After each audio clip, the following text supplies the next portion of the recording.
whoever ascended, welcome to the new earth, and we're in a whole new world. And what does it mean to be in the new earth? It's a whole different vibration and frequency. And whereas in the old earth, things are run by the ego and the emotions of fear and grief and anger and worry and lack and limitation, and everybody is serving themselves, not realizing that we are one whole, and there's this crazy separation, and we seek belonging in groups in the old earth. uh, First, it's your family, your race, your culture, your country, and then you are like from this religion, and you go to like this work, so you're this kind of professional, and you have this group that you play trivia with, and this group that you do sports with, and that's how we seek belonging, to join a certain kind of group and club. And then while we're in that group and club, we get defined just by that one thing. So you do have multiple roles, but they're always compartmentalized in the old earth. Like, let's say if you are a businessman, and at your office, you're one kind of persona, but then you also like to play chess. So there are people know you as this kind of person, and then and not so much about your other life. And then you like to run and have a running club, or you like to gamble, or you like to go to strip clubs, or whatever it is. But like all of these things are separate usually, and maybe sometimes they overlap, and with these people we talk about this, and with those people we talk about that, and sometimes nobody knows, and you kind of have that routine. And in the new earth, we are focused more on creativity and expressing our creative gifts and talents, and when we do that, they somehow overlap. So you could be a musician, but you could also make your own videos, and you can write your own lyrics, and you can play a lot of instruments. So you're multi-talented, but your talents overlap.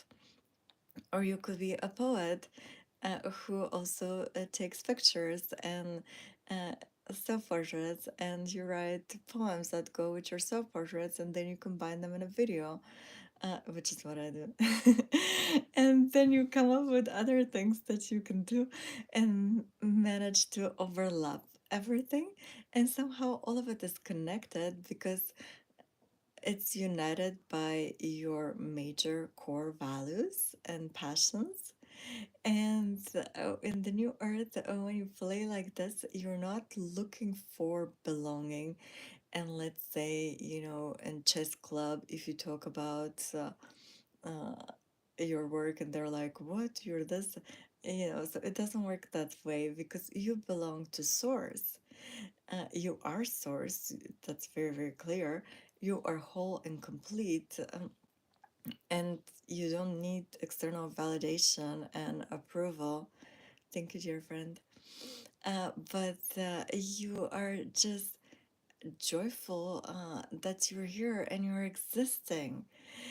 Isn't that amazing? And you're existing with those other wonderful divine beings in human bodies. And you are full of creative potential because you come from Source, Creator, Creatrix, God, Goddess. So you're gods in human bodies that are playing, and you can co-create together whatever you want to. And when you have certain gifts, talents, and abilities, you can vibrationally align with other people that share similar gifts, and you can build together. For example, the communities now where people build eco villages together, or intentional communities, and there are people who have different backgrounds and different skills, but they're united by that common goal and vision, and they come together. And let's say one of them does sustainable architecture, another one does permaculture or landscaping that is sustainable.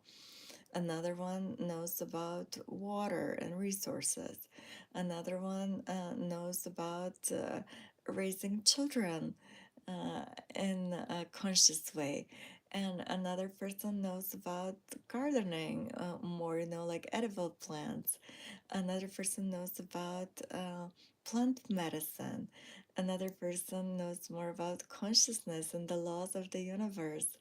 And when all of these different people come together and unite and combine their creative talents, they can create something really beautiful because they have mastered themselves, they have mastered conscious communication, they know how to listen, they know how to clearly, effectively communicate and also follow through and do. And they're all very competent, and they also know that this is a co-creation, so not everything is going to flow perfectly, but every mistake is an opportunity for learning and more growth. And a lot of times the mistakes actually happen to be happy accidents. So instead of seeking fault and blaming one another if something goes wrong, everyone takes responsibility, and the focus shifts on finding the solution. Which is really beautiful, instead of here when old earth somebody makes a mistake and they don't want to feel the shame and the guilt that they projected outward. And it's like, really? So you're gonna deny that you cheated, and you're gonna tell me how I'm a cheater? Ridiculous, right? But until you figure it out, it's like, what in the world? Gaslighting. Whereas in the new earth, if something happens and you go past a glass of milk and spill it, you're not gonna blame the cat. You're not gonna blame gravity. You're not gonna blame, uh, whoever is there to be blamed. But you're going to accept responsibility and clean it up.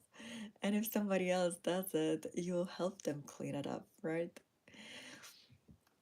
So, in New Earth, things run much smoother because naturally, again, they're based on energetic alignment.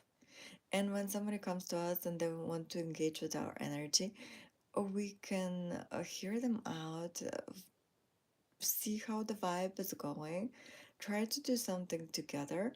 And based on that, we can see, is that happening or is it not happening? And there are no such things as breakups and heartaches and dramas. But it's maybe we work with somebody on a certain project, and then the energy gets transferred into the creation. And after that, we leave enriched and have new inspiration for new projects to create with other people. So imagine it like children on a playground, and these kids are playing this game, and those kids are playing that game. And as they're playing the game, they're making up the rules as they go and adjusting and realigning. And if you have played a certain game long enough, and you decide, you know what, I want to go and play elsewhere, and nobody gets offended that you want to leave that particular game, and nobody's like, why are you leaving us? Where are you going? This is the end of the world. You're so mean for saying that you don't want to play this game anymore. What? But they understand, okay, this person is not playing the game, and by them leaving, there is an opportunity for somebody else to join in the game and enrich it. And, if they feel enriched by the game right now, they can go somewhere else, and they can always come back if they want to. But it's a free world, nobody's attaching to anyone. And there is this gratitude and appreciation for the energy, creativity, and play shared, and the things that have been created mutually together. Uh, but there's no expectation for things to last or to go in a particular direction because there's no desire to control. The desire to control comes from fear, and in the new earth, everything is based on love. And love is liberation. Love loves you for who you are, not for what you do, how long you stay, what you do for me, and I need you to be a certain way. But it's just like love loves your essence, which is inherent to you, and there's nothing to do about it except make sure that you stay in your alignment. So we get to experience lots of different games that way if we want to, or if there's a particular game we enjoy very much, we can stay there and play with everybody else. Uh, and again, we're not gatekeeping, but we allow the rules of the game to be constantly changing based on the participants. And this flow happens naturally when there's no desire to control and dominate. But everyone is a leader in their own right. And there's this beautiful natural hierarchy based on the abilities of a person. Let's say a person can be more skilled naturally in seeing the strengths that everyone has and their unique gifts, and being able to direct people of you have this gift and this person has that gift, why don't you work together on this? And you have this gift and that person has this gift, so more of a uh I'd say like a unifying, encompassing vision of being able to see everybody and connect the dots in certain ways that are beneficial. So if that is their gift, they naturally could be more in a sort of leadership position.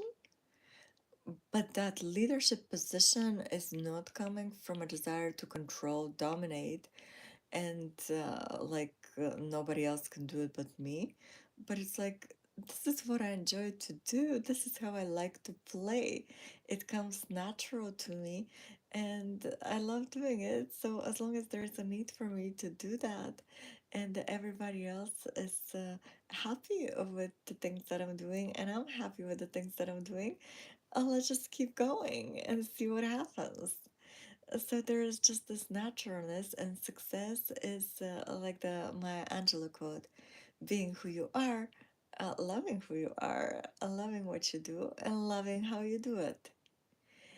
And in those play opportunities, we constantly have an opportunity to evolve, but not in the boring kind of way, but more in a Montessori school kind of way of learning through doing and through making mistakes and through making messes.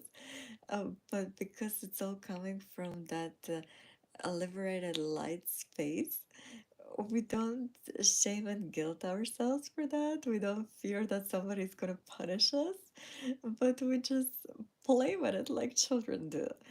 And again, learn from the mistakes, because it's not like, oh my god, I made a mistake, I'm going to hell. No, what? It's like, oh, I kind of made this mistake, but I actually like where this is going. Let me make a little bit more of it and see what happens. And then you end up with a whole new masterpiece or a new discovery. So everything is a lot more playful, open, and light in the new art. Again, because we have taken the time to embody our enlightenment, and not just have that realization of oneness, and I'm gonna stay in that floaty space, but really root deep down and process ancestral grief, suffering, um, all these very, very heavy emotions, fear, a lack, limitation, anger, lust, like all the deadly sins, pretty much. Sloth and greed and envy and whatever else they are. So we have dealt with the demons inside of ourselves, and we have managed to accomplish this beautiful balance between yin and yang, the lightness and the dark, our cosmic and earthly energies, our masculine and feminine side, and our humanity and our divinity. So the new earth is built from a very grounded space, like a forest. And our roots are connected, our branches are connected, and we appear to be these separate trunks, but we know that we're connected deep down and high up. And that's why there is this beautiful synergy between us because we communicate telepathically. And since our emotional system is very clear and coherent, we become these clear channels for source.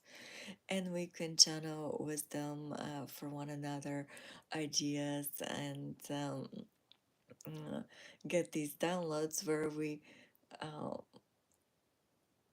kind of co-create, like I have this download, you have this download, I have this gift, you have this gift, let's combine them together like a DNA spiral in a sense. And this information is getting locked between the strands, and different strands are formed with different people and their creative energies.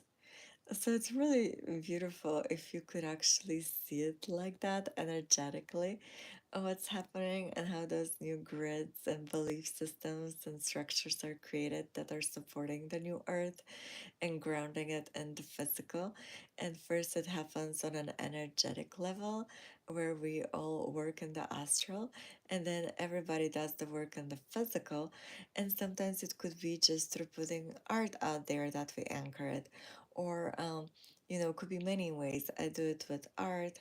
I do it with those YouTube lives that I do with the channelings, and the way it is getting embodied is through my voice, and my frequency and vibration gets translated. So whoever is listening is receiving that frequency and beginning to embody it through resonance. Um, it could be through the music we put out, the art, just talking to people, smiling, making eye contact because eyes are windows to the soul. And that's why, like in India, people would look in the eyes of the guru or keep a picture of the guru because through the eyes, they're downloading basically the guru's embodied enlightenment. And again, while we're embodying in the beginning, first we have to purge a lot of negative emotions to make room for these new higher frequencies.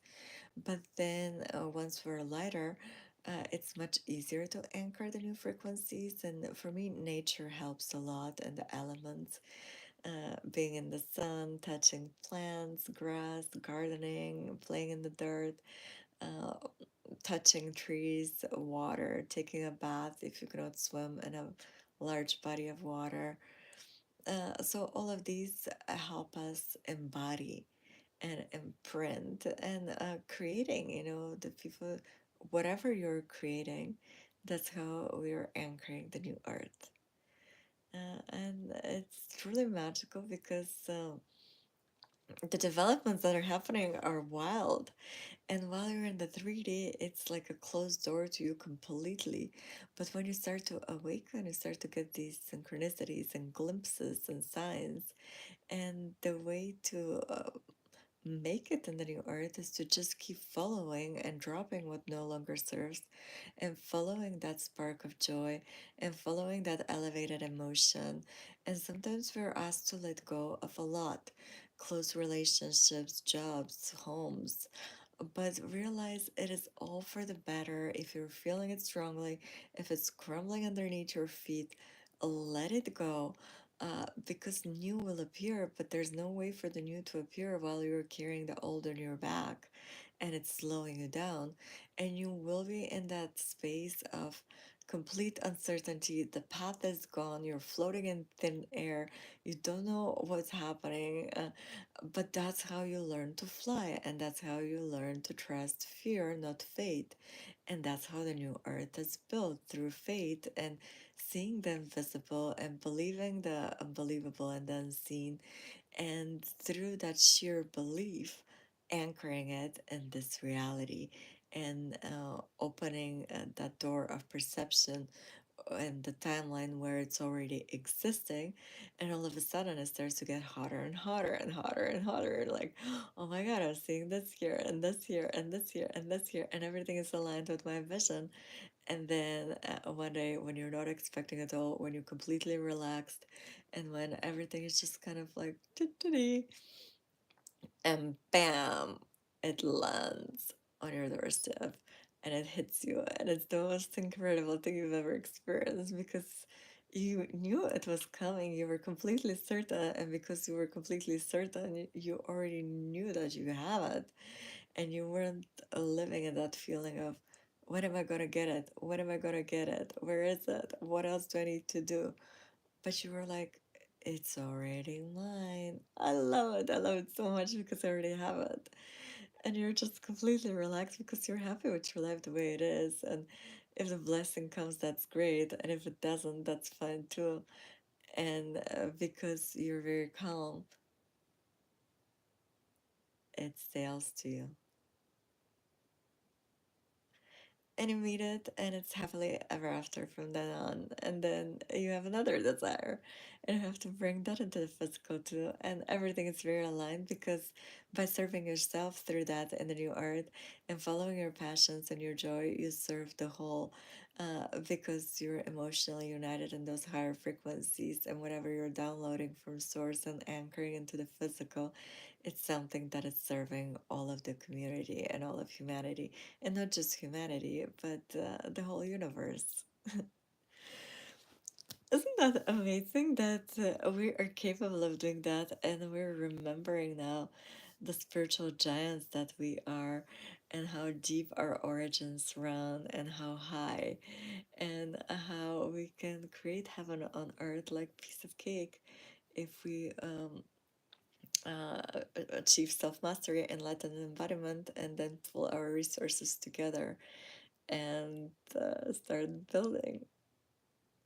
It just makes me so excited because I had that vision for so long, and I've been grounding it and grounding it and grounding it. 2017 actually, when I started Alpha Soul, and sometimes it's been so dark, but I've never gave up because I feel it in my heart. It's so strong, like my soul knows it. I've seen it, and I knew it's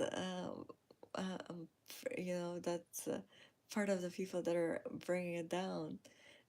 And seeing soul family show up from so many places, and keeping these connections alive, and knowing we're never alone, and we've done it. It's like it's realer and realer every day, and more people are waking up because we elevate one another with our frequencies. And what else is possible is, yeah, incredible.